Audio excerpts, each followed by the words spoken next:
The biggest holy grail of all NCAA football games is probably NCAA Football 06. Now, I may be a little biased. This was the first ever NCAA football game I ever played and was frankly my introduction to the sport of college football. I remember being hooked from the first time I first saw the commercial for it on TV. I'm assuming some of you guys watching might not be familiar with that commercial, so let's pop it on. Let's pop some popcorn and enjoy it together. Hello, fear.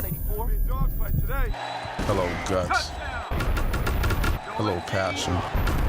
Hello, double team. Hello, highlight reel. Hello, Heisman. NCAA Football 2006. Rated E for everyone. EA Sports. It's in the game. When you start up the game for the first time, it takes you right into the thick of things in the race for the Heisman.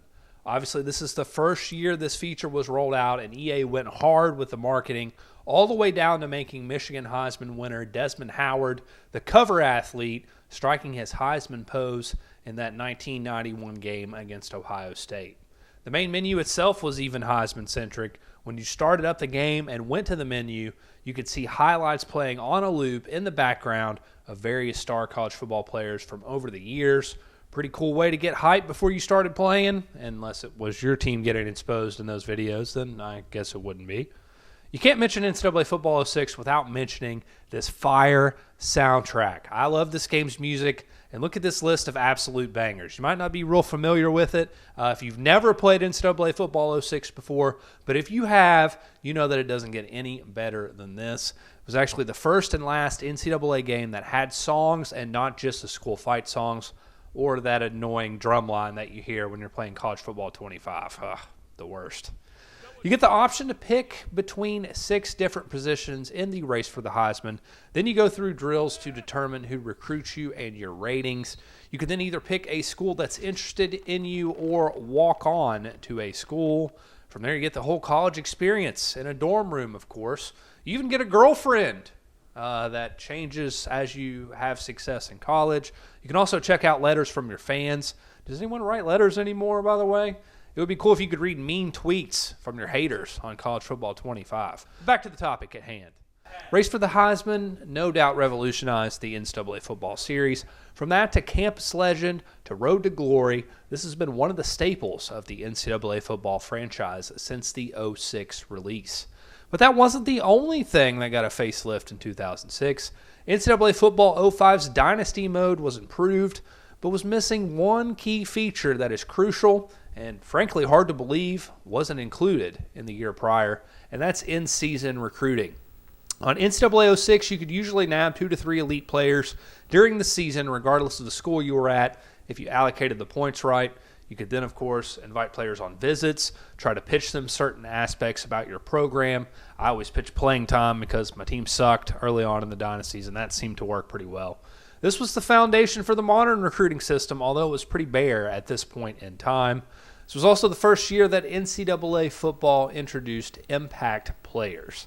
The game also added impact moves that you could make with the right stick, whether it be bone-crushing big hits or some insane juke combinations. I personally miss the slow-motion zoom-in on the camera when you made a big play. It just hit different.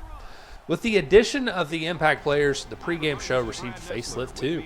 Brad Nessler, Kirk Herbstreit, Lee Corso breaking down the game and key players before, which was a pretty cool feature. And then, of course, you have Lee throwing on the mascot head, making his pick. And if your team sucked when you were starting out the Dynasty, the announcers wouldn't even show up. You had to listen to the PA announcer. Our matchup tonight is between the Marshall Thundering Herd and the William and Mary Tribe. Speaking of impact players, let's look at some of the top players that were featured on NCAA Football 06. Quick shout out to Playbook Gamer, who sells PS2 memory cards with named rosters from 2002 all the way up to 2011. This is really cool to have, especially as someone who used to shell out all that money for memory cards with rosters every year back in the day. Yes, I'm that old. When you think of this game, the first players that probably come to mind, and rightfully so, are Vince Young at Texas and Reggie Bush at USC.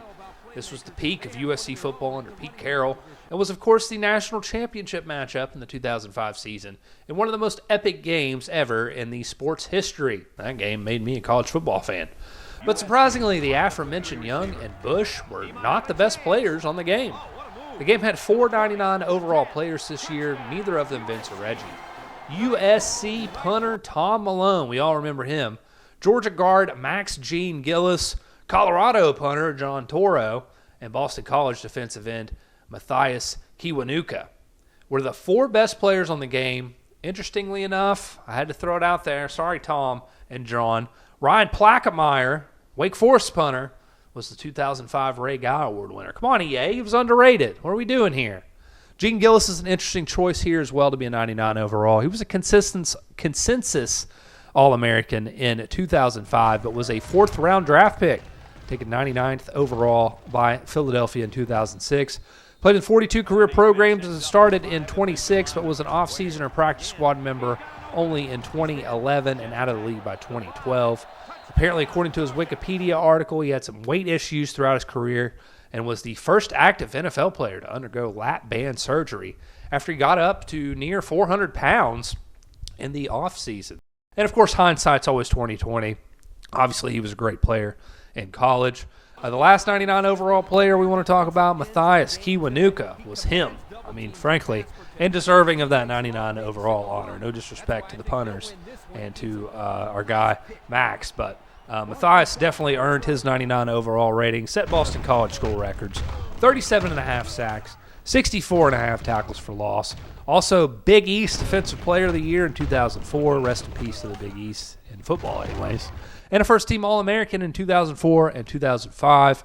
He would go on to be drafted by the New York Giants, where he won 2 Super Bowls and had nearly 40 career sacks in the league. So definitely deserving of that 99 overall ranking. That's something I want to do on these videos, to tell you about the 99 overall players.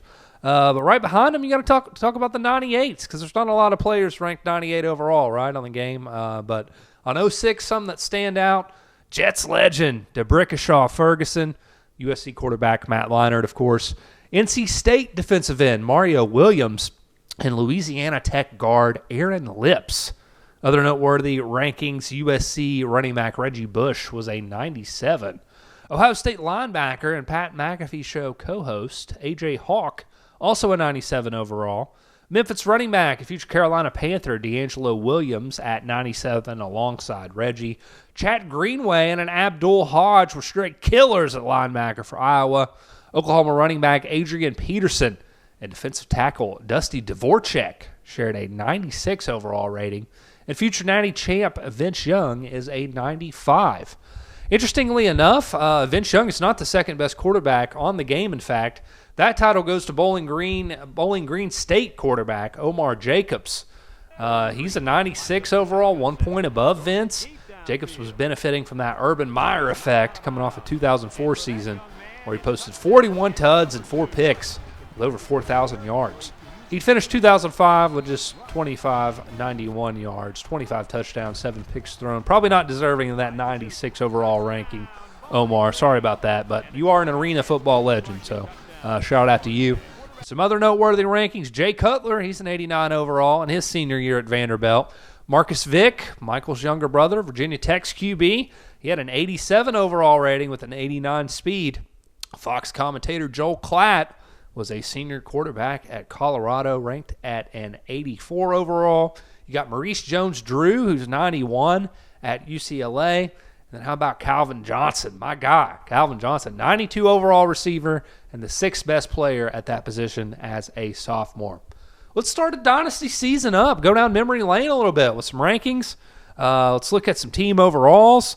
First off, when you start things up, you notice that Athlon Sports Magazine previewing the season. Then there were always Sports Illustrated covers each week in Dynasty based on what happened in games the week prior. Fun thing. Obviously, magazines aren't super popular anymore, but I always enjoyed seeing that, especially if my team scored a big upset.